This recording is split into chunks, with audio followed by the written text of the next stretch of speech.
slap in that URL, paste. And what I want to do about this is you can actually put in a custom name to create a little bit more specificity to the URL, so people can kind of figure out what the URL is about. It gives a little bit more chance of it getting clicked. Okay, a little tip for you there. So let's talk about bulking natural. See if that works. Yes, it's worked really well. So cool. So now I've got a custom link here, which is http://.ccc bulking natural. Okay, so that's great. So I'm going to copy that link, copy that, and we go back to our post. And if we remember, it was going to be called a great article on bulking. Actually, let me just grab it from here. What was it called? Bulking for natural body. There we go. Bulking for natural bodybuilders. That's the one. A great article on bulking for natural bodybuilders. Then we put in the link. Okay, so now we have our post and we have tinyURL update. Here's our post, a great article on bulking for natural bodybuilders. If we click on that, it'll take us to the actual article and people can read that, okay? And that's just a great way of adding content. And if you do this regularly, and I suggest, well, actually, we'll get into some Twitter etiquette of how you should be posting and engaging with people in Twitter, okay? So that was tinyURL, which was this one here, which is free. And also, there's another one which I use, is Bitly.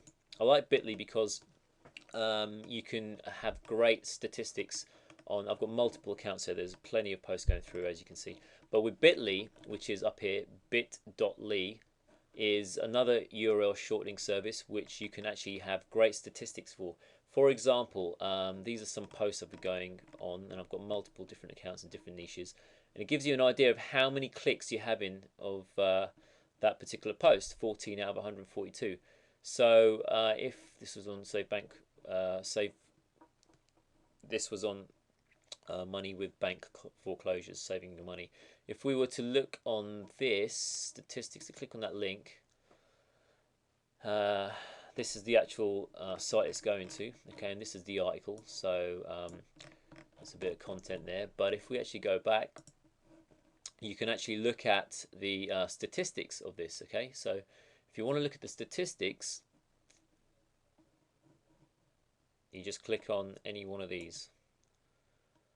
Alright, and this is really cool. It shows you the amount of clicks, time of day, referrers, anyone that clicked that link for you, and locations as well. Okay, and the conversations that you're having with various other things with Twitter as well.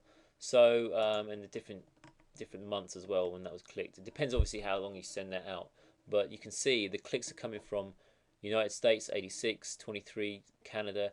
Great way to test, great way to find out who your Twitter audience is, how you can sort of hone in geographically. And if you do get clever with your Twitter experience and how you engage with people, you can obviously then find out who's clicking on your links and who's not, which countries are clicking on and who's not.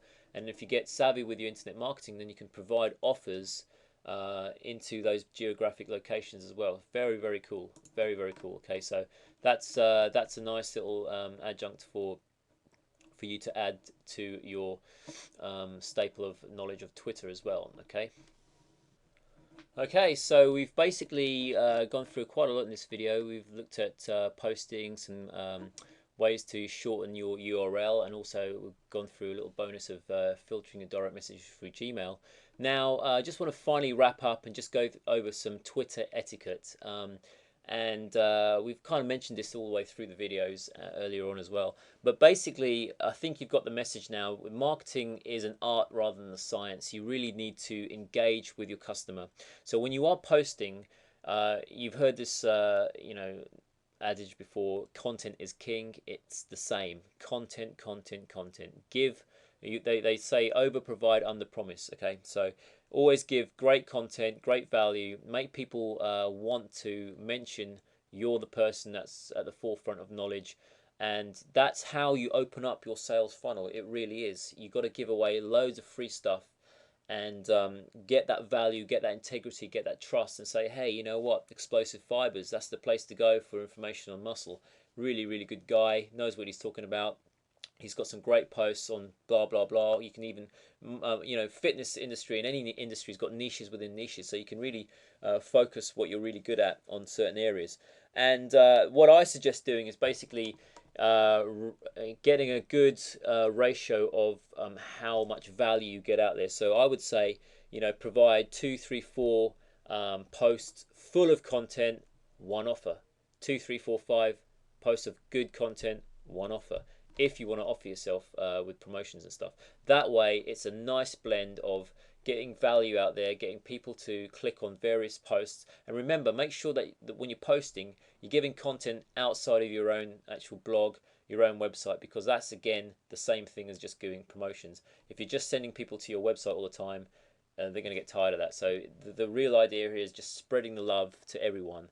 And when you do that, people will give you back as well. The more you give, the more you get back. It's the same. It's the same principle. Okay, so I just wanted to mention that as well. Also, I wanted to mention.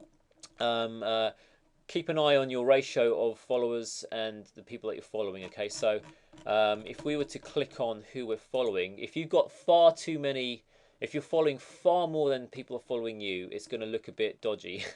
It's going to look like you're spamming people. So I want to click on this guy again. I think here, this guy's got a really good ratio. It's very tight. 39,000 following 39,000, and he's got 36,000 followers. So that is just a healthy ratio, and people. Anyone that clicks on this guy is going to say, well, he's following 39,000 people, but he's got 36,000 followers. So he's engaging really well. It looks good. He's not providing too much spam or a thought. So just wanted to mention that as well. And also, finally, I wanted to mention that if you are posting, make sure that you spread out your posts evenly throughout the day and kind of get to some kind of regularity with how you're doing it, so people kind of expect what to expect. So 3, 4, maybe 5 posts maximum over 24 hours would be a healthy amount. Any more, you'll start to really fill in people's especially their inboxes and stuff like that. So just don't go crazy in the post. Just it's more natural to provide content when it sort of comes out as well. So that's one thing to mention as well. And obviously, have a little bit of discretion on what you're posting. Sometimes you may post something that politically may not be correct, even though controversy is a great way to get interaction. So just be careful who you're posting about, if it's going to spark off any arguments. And basically that's about it really. Just have fun.